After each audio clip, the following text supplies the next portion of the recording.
अभी हम श्रवण कर रहे हैं श्रीमद् भागवत पुराण प्रथम स्कंद, जिसमें कि कल के एपिसोड में आपने 7वां अध्याय श्रवण किया। आज हम गर्भ में परीक्षित की रक्षा, कुंती के द्वारा भगवान की स्तुति और युधिष्ठिर का शोक क्यों करेंगे भगवान, ये श्रवण करेंगे। तो बिना देर किए कथा प्रारंभ करते हैं। ओम नमो भगवते वासुदेवाय नमः। ओम नमो भगवते वासुदेवाय नमः।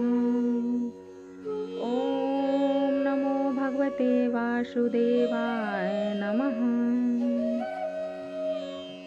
सूची कहते हैं, इसके बाद पांडव श्री कृष्ण के साथ जलांजलि के इच्छुक मरे हुए स्वजनों का तर्पण करने के लिए स्त्रियों को आगे करके गंगा तट पर गए। वहां उन सब ने मृत बंधुओं को जलदान दिया और उनके गुणों का स्मरण करके बहुत विलाप किया। तदनंतर भगवान के चरण कमलों की धूलि से पवित्र गंगा जल में पुनः स्नान किया। वहां अपने भाइयों के साथ कुरुपति महाराज युधिष्ठिर, धृतराष्ट्र पुत्र शोक से व्याकुल गंधारी, कुंती और द्रौपदी सब बैठकर मरे हुए स्वजनों के लिए शोक करने लगे। भगवान श्री कृष्ण ने धौम्यादि मुनियों के साथ उनको सांत्वना दी और समझाया कि संसार के सभी प्राणी काल के अधीन हैं, मौत से किसी को कोई बचा नहीं सकता। इस प्रकार भगवान श्री कृष्ण ने अजातशत्रु महाराज युधिष्ठिर को उनका वह राज्य जो धूर्तों ने छल से छीन लिया था वापस दिलाया तथा द्रौपदी के केशों का स्पर्श करने से उनकी आयु छीन हो गई थी, उन दुष्ट राजाओं का वध कराया। साथ ही युधिष्ठिर के द्वारा उत्तम सामग्रियों से तथा पुरोहितों से 3 अश्वमेध यज्ञ कराए। इस प्रकार युधिष्ठिर के पवित्र यश को 100 यज्ञ करने वाले इंद्र के यश की तरह सब ओर फैला दिया। इसके बाद भगवान श्री कृष्ण ने वहां से जाने का विचार किया। उन्होंने इसके लिए पांडवों से विदा ली और व्यास आदि ब्राह्मणों का सत्कार किया। उन लोगों ने भी भगवान का बड़ा सम्मान किया। तदनंतर सात्यकी और उद्धव के साथ द्वारका जाने के लिए वे रथ पर सवार हुए। उसी समय उन्होंने देखा कि उत्तरा भय से विह्वल होकर सामने से दौड़ी चली आ रही है। उत्तरा ने कहा, देवादिदेव जगदीश्वर, आप महायोगी हैं, आप मेरी रक्षा कीजिए प्रभु। आपके अतिरिक्त इस लोक में मुझे अभय देने वाला और कोई नहीं है, क्योंकि यहाँ सभी परस्पर एक दूसरे के मृत्यु के निमित्त बन रहे हैं।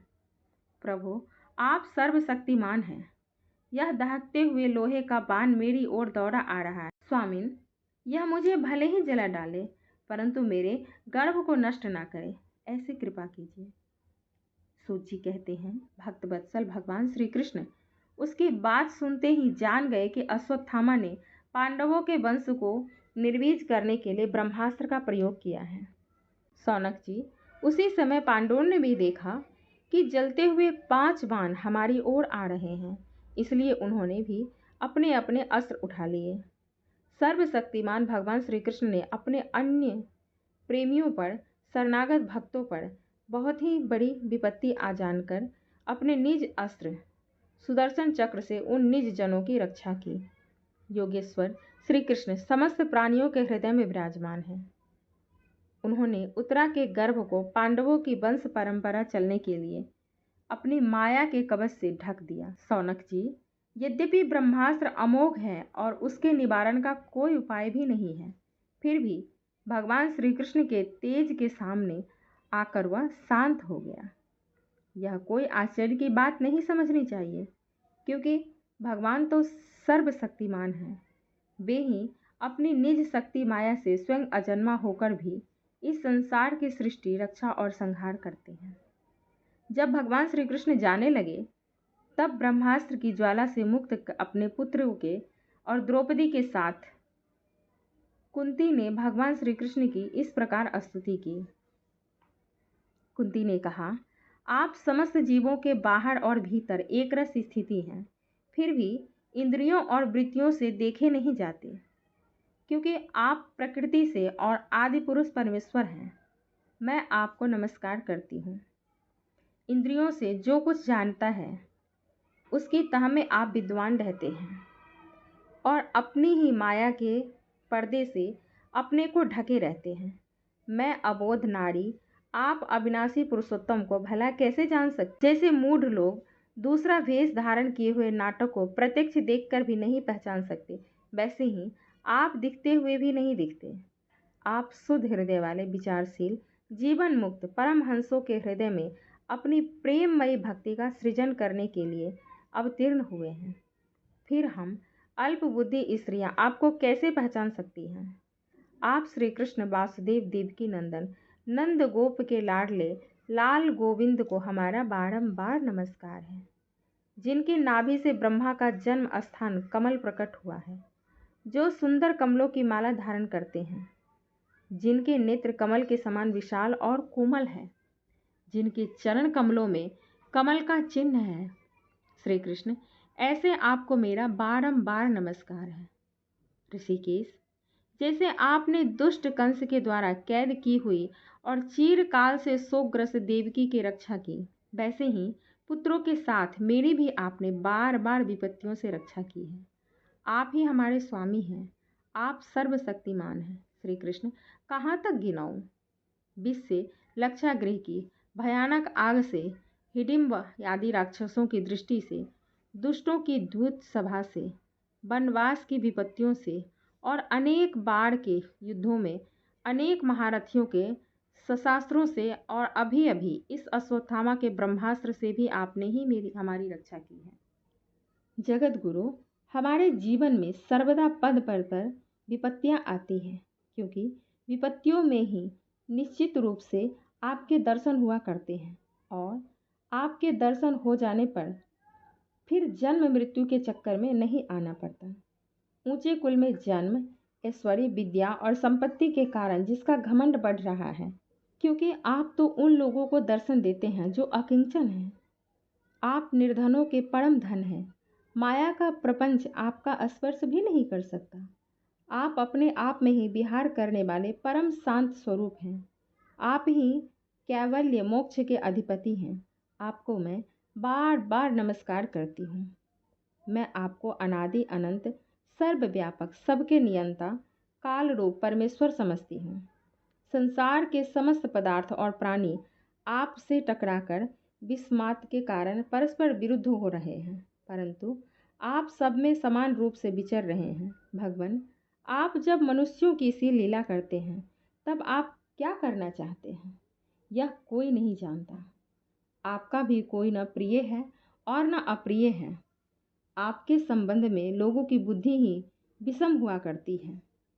आप विश्व के आत्मा हैं, विश्व रूप हैं। न आप जन्म लेते हैं और न कर्म ही करते हैं, फिर भी पशु पक्षी मनुष्य ऋषि जलचर आदि में आप जन्म लेते हैं और उन योनियों के अनुरूप दिव्य कर्म भी करते हैं। यह आपकी लीला ही तो है। जब बचपन में आपने दूध की मटकी फोड़कर यशोदा मैया को खिजा दिया था और उन्होंने आपको बंधन के लिए हाथ में रस्सी ली, तब आपकी आंखों में आंसू छलक आए थे। काजल कपोलों पर बह चला था, नेत्र चंचल हो रहे थे और भय की भावना से आपने अपने मुख को नीचे की ओर झुका लिया था। आपकी उस दशा का लीला छवि का ध्यान करके मैं मोहित हो जाता हूँ। जिससे भय भी भय मानता है, उसकी यह दशा। आपने अजन्मा होकर भी जन्म क्यों लिया? इसका कारण बतलाते हुए कोई कोई महापुरुष यूँ कहते हैं कि जैसे मलयाचल की कीर्ति का विस्तार करने के लिए उसमें चंदन प्रकट होता है, वैसे ही अपने प्रिय भक्त पुण्य श्लोक राजा यदु की कीर्ति का विस्तार करने के लिए ही आपने उनके वंशों में अवतार ग्रहण किया है। दूसरे लोग यूँ कहते हैं कि वासुदेव और देवकी ने पूर्व जन्म में सुतपा और कृष्णी के रूप में आपसे ही वरदान प्राप्त किया था, इसीलिए आप अजन्मा होते हुए भी जगत के कल्याण और दैत्यों के नाश के लिए उनके पुत्र बने हैं। कुछ और लोग यूँ कहते हैं कि यह पृथ्वी दैत्यों के अत्यंत भार से समुद्र में डूबते हुए जहाज की तरह डगमगा रही थी, पीड़ित हो रही थी। तब ब्रह्मा की प्रार्थना से उसका भार उतारने के लिए ही आप प्रकट हुए। कोई महापुरुष यूँ कहते हैं कि जो लोग इस संसार में अज्ञान, कामना और कर्मों के बंधन में जकड़े हुए पीड़ित हो रहे हैं, उन लोगों के लिए श्रवण और स्मरण करने योग्य लीला करने के विचार से ही आपने अवतार ग्रहण किया है। भक्तजन बार बार आपके चरित्र का श्रवण, गान, कीर्तन एवं स्मरण करके आनंदित होते हैं। वे ही अविलंबन आपके उस चरण कमल का दर्शन कर पाते हैं जो जन्म मृत्यु के प्रवाह को सदा के लिए रोक देते हैं। भगवत वांछल कल्पतु प्रभो, क्या अब आप अपने आश्रित और संबंधी हम लोगों को छोड़कर जाना चाहते हैं? आप जानते हैं कि आपके चरण कमलों के अतिरिक्त हमें और किसी का सहारा नहीं है। पृथ्वी के राजाओं के तो हम यूं ही विरोधी हो गए हैं। जैसे जीव के बिना इंद्रियां शक्तिहीन हो जाती हैं, वैसे ही आपके दर्शन बिना यदुवंशियों के और हमारे पुत्र पांडवों के नाम तथा रूप का अस्तित्व ही क्या रह जाता है। गदाधर, आपके विलक्षण चरण चिन्हों से चिन्हित यह कुरु जांगल देश की भूमि आज जैसी शोभायमान हो रही है, वैसी आपके चले जाने के बाद न रहेगी। आपकी दृष्टि के प्रभाव से यह देश पकी हुई फसल तथा लता वृक्षों से समृद्ध हो रहा है। ये वन, पर्वत, नदी और समुद्र भी आपकी दृष्टि से ही वृद्धि को प्राप्त हो रहे हैं। आप विश्व के स्वामी हैं, विश्व के आत्मा हैं और विश्व रूप हैं। यदुवंशियों और पांडवों में मेरी बड़ी ममता हो गई है। आप कृपा करके स्वजनों के साथ जोड़े हुए इस स्नेह की दृढ़ फांसी को काट दीजिए। श्री कृष्ण, जैसे गंगा की अखंड धारा समुद्र में गिरती रहती है, वैसे ही मेरी बुद्धि किसी दूसरी ओर न जाकर आपसे ही निरंतर प्रेम करती है।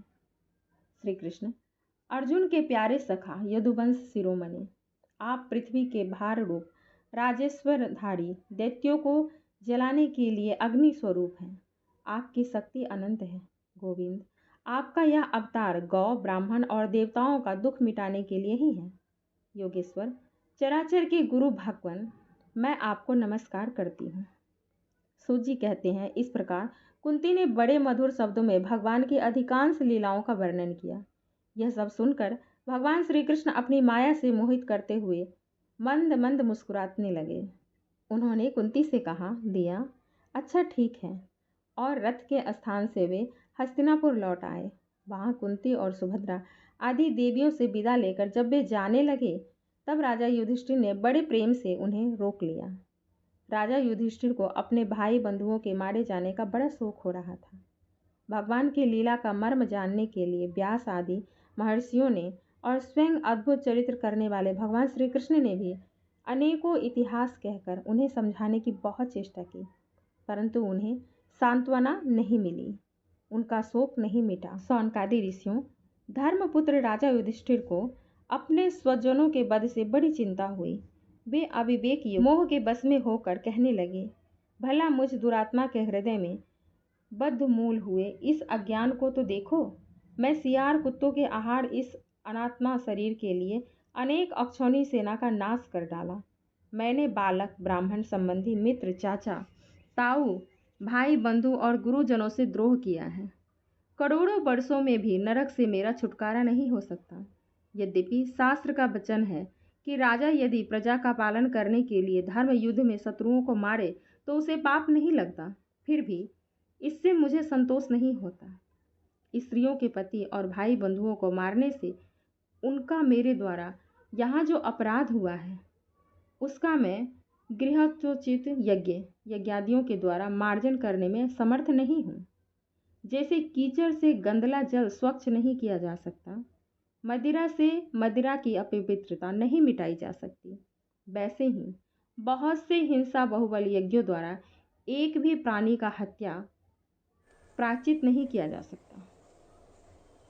बोलिए प्रेम से वृंदावन बिहारी लाल की जय हो। श्री युगल जोड़ी सरकार की जय हो। भक्तों, इस प्रकार युधिष्ठिर का शोक प्रज्वलित होता है और उस शोक को भगवान किस प्रकार समाप्त करते हैं, कैसे उनको सांत्वना देते हैं, ये हम अगले अध्याय में 9वें अध्याय में श्रवण करेंगे। तब तक के लिए जय श्री कृष्णा, राधे राधे। चैनल को लाइक, सब्सक्राइब एंड शेयर जरूर कीजिएगा।